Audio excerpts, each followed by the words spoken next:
Although I wasn't sure where the Sheila tale was headed, I most definitely didn't anticipate what we received this week. Steffi, Hope's new girlfriend, prioritized earnings over bonding, which isn't necessarily a bad thing for a CEO to do, but it made things unpleasant for Hope. But the method she used was, well, dubious. Switch of hearts. Sheila said, "Deacon, living with Bill Spencer is making me insane."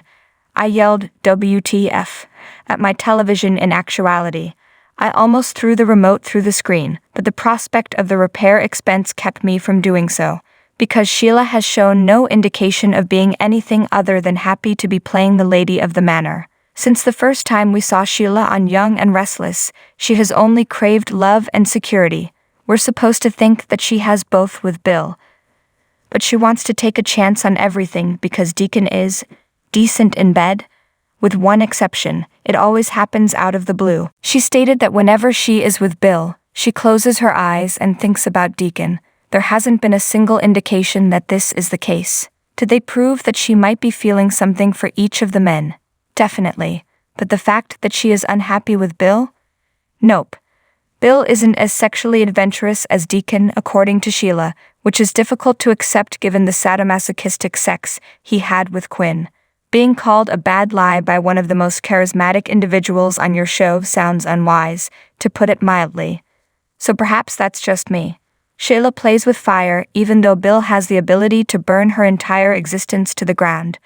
Thus, it is obvious that the story is entering a new phase. Strange much. I was giving Steffi the evil eye while everyone continued to wonder what the hell was going on with Bill.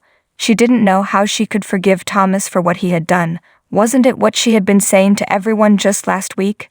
Steffi had joined #Team Hope just as soon as Brooke and Taylor had become close. She said, "Sorry, Hope, but you're going under the bus," when those Hope for the Future numbers came in.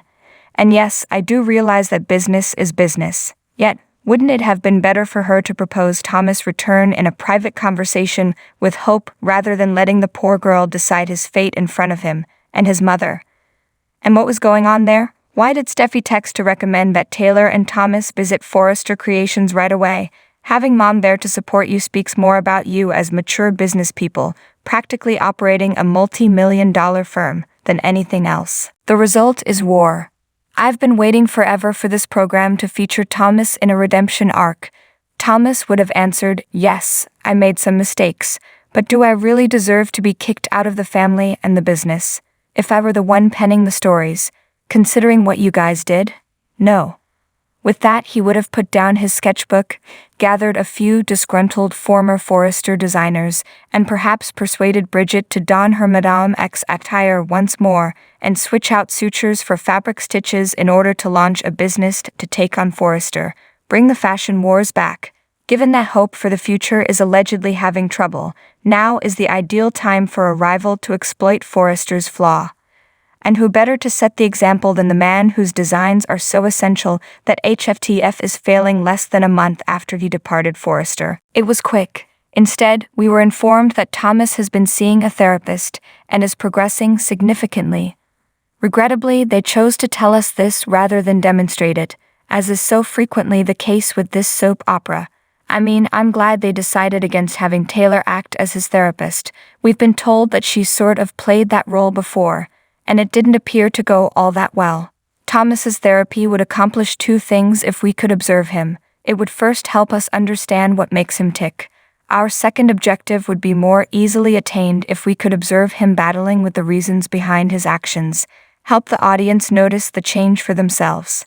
Tell the audience members who don't think he can change to become a better man that, well, guess what, he really is. Thanks for watching this video. Please subscribe to our channel, Daily Bold Media, and stay with us.